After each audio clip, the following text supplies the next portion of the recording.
Hola les gossipeurs, j'espère que vous allez bien.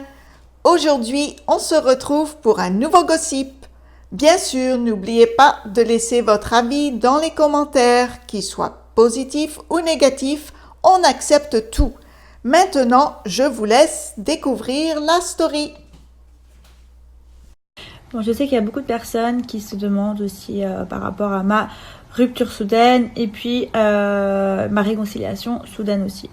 Donc je vais vous en parler un petit peu, je vais pas trop rentrer dans les détails, je vais faire ça brièvement parce que je me dois de vous expliquer un peu vu que vous me suivez et que je partage ça avec vous.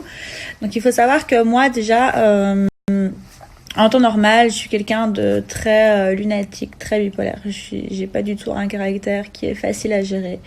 Et je prends aussi beaucoup de décisions sur le moment, sans réfléchir. Voilà, je suis très impulsif.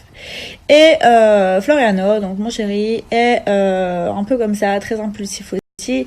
En fait, on vit tellement un amour passionnel, on s'aime tellement que des fois, ça nous arrive de nous disputer, comme dans tous les couples. Sauf que voilà, comme on est tous les deux très impulsifs, on envoie vite tout péter, mais on sait que ce sera pas possible. Alors désolé, il y a la femme de chambre qui a frappé à la porte.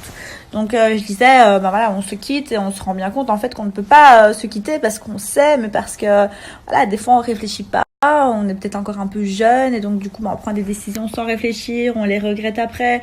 Lui comme moi, on sait qu'on a envie d'avancer ensemble, d'évoluer ensemble, de fonder une famille ensemble, on s'aime vraiment, c'est vraiment un amour qui est fort, qui est sincère. Je ne compare pas du tout cet amour-là avec mes anciennes relations, parce qu'en fait, il n'y a pas à comparer, parce que ça n'a jamais vraiment été des grands amours pour moi. Faut pas oublier que ce que je vous ai montré aussi, c'était un petit peu le coup de buzz, on va dire. Voilà, on sait bien comment ça se passe dans les émissions de télé. Je vais pas revenir sur ces garçons-là parce que bon, j'ai pas envie d'être méchante avec eux, mais bon, c'est pas du tout comparable en fait. Et quand je dis je suis trop amoureuse et tout ça, c'est parce que je suis quelqu'un qui parle beaucoup, qui est très expressif, un peu extravagante, un peu faux folle, et du coup j'ai tendance. Ces garçons-là ne méritent pas que je sois méchante avec eux, mais ils méritent pas non plus que je sois gentille. Enfin, je m'en fous quoi. Mais juste pour vous dire que c'est vrai que des fois j'ai tendance à être très expressif et on peut des fois penser que du coup je vais dire c'est l'homme de ma vie à tout le monde. Mais pour le coup, je peux vous assurer sur ce que j'ai de plus cher, sur tout ce que j'aime le plus au monde, que Floriano est vraiment l'homme de ma vie et que je suis vraiment amoureuse de lui et que voilà, mon cœur est vraiment à lui et qu'il est vraiment dans mon cœur. Enfin voilà, c'est vraiment un réel amour. Donc maintenant, comme je vous expliquais, par rapport à ma séparation, c'est vrai que moi je suis quelqu'un qui est très indépendante, qui a toujours été très indépendante, qui a eu du mal à faire rentrer quelqu'un dans sa vie pendant longtemps, et c'est vrai que une vie de couple c'est complètement différent, ça change beaucoup, et des fois on n'arrive peut-être pas souvent à se mettre d'accord sur la même chose, et du coup ça peut créer des conflits.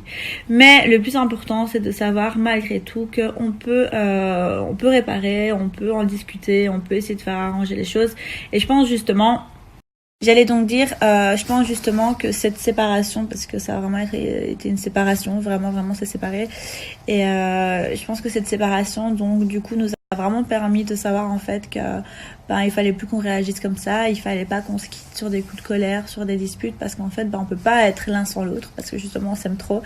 Et je pense que cette séparation, en fait, nous a permis d'ouvrir les yeux sur ce qu'on voulait vraiment et aussi sur ce qu'on ne voulait plus. Donc voilà, c'est un petit peu un mal pour un bien. Moi, je vous avais pas trop expliqué, j'étais pas trop rentrée dans les détails parce que là, j'étais très affectée par la séparation. J'étais vraiment pas bien, vraiment. Je pense que la seule personne qui l'a vraiment su, c'est ma meilleure amie Sandra. Océane, quand elle est venue à Bruxelles, elle m'a vu vraiment pas bien. Après, j'avais pas envie de l'étaler spécialement sur les réseaux sociaux que je sois pas bien, parce que voilà, j'avais pas envie et puis ça servait à rien. Mais pour le coup, voilà, comme je vous dis, mais grâce à tout ça, ça nous a fait prendre conscience des choses. Pour ma part, je pense que je dois être moins en colère, moins m'énerver pour rien. J'ai aussi un problème, moi, c'est que je reconnais jamais mes torts. Donc, par exemple, quand j'ai merdé et que je sais que j'ai merdé, j'arrive jamais à dire excuse-moi, t'as raison, j'ai fauté là-dessus. Voilà, j'ai une grosse fierté et quitte à essayer de retourner la situation pour que ce soit lui qui limite s'excuse. Voilà, je pense que ça, c'est un peu toutes les filles. On a une fierté et après, c'est une fierté qu'il faut mettre de côté, surtout que on a quand même notre homme devant nous et que quand on est en couple, on ne devrait pas avoir de fierté avec la personne avec qui on est. comme lui aussi s'est rendu compte qu'il devait changer certaines choses. Donc voilà, c'est un mal pour un bien, on s'est bien retrouvés et maintenant on va bien faire les choses. D'ailleurs, on a des nouveaux projets ensemble, des projets que j'avais peut-être un peu peur d'aboutir, de faire avant cette dispute. Et puis grâce à tout ça, je me suis rendu compte qu'en fait je l'aimais et que je voulais juste être avec lui. Je sais pas si vous avez ça aussi, mais genre moi par exemple, je sens à l'intérieur de tout mon être que c'est l'homme que j'aime, que je veux que ce soit le père de mes enfants, que je veux avancer avec lui. Même si des fois on se dispute, même si des fois il m'énerve et comme moi je peux l'énerver, je le sens encore au fond de moi.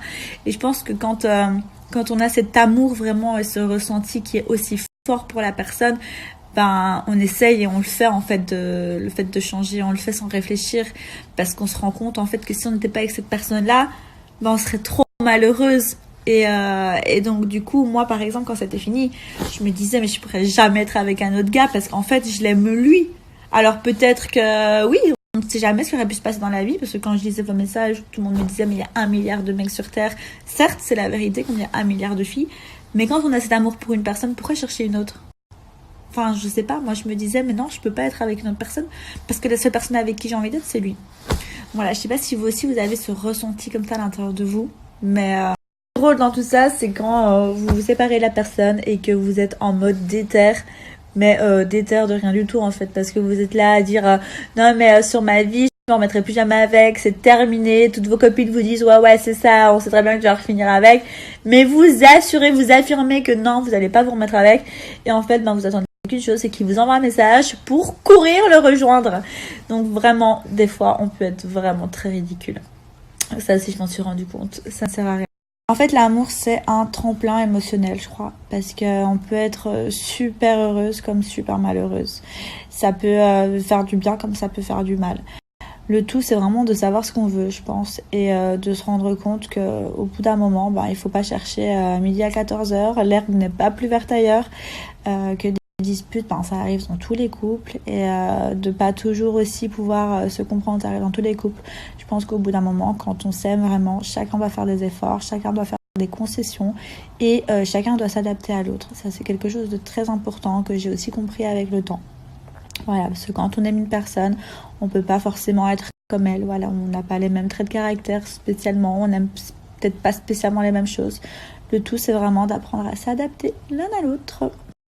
Bon les gossipeurs, voilà pour aujourd'hui. N'oubliez pas d'utiliser votre petit pouce magique pour un petit like et bien sûr, n'oubliez pas de vous abonner à ma chaîne.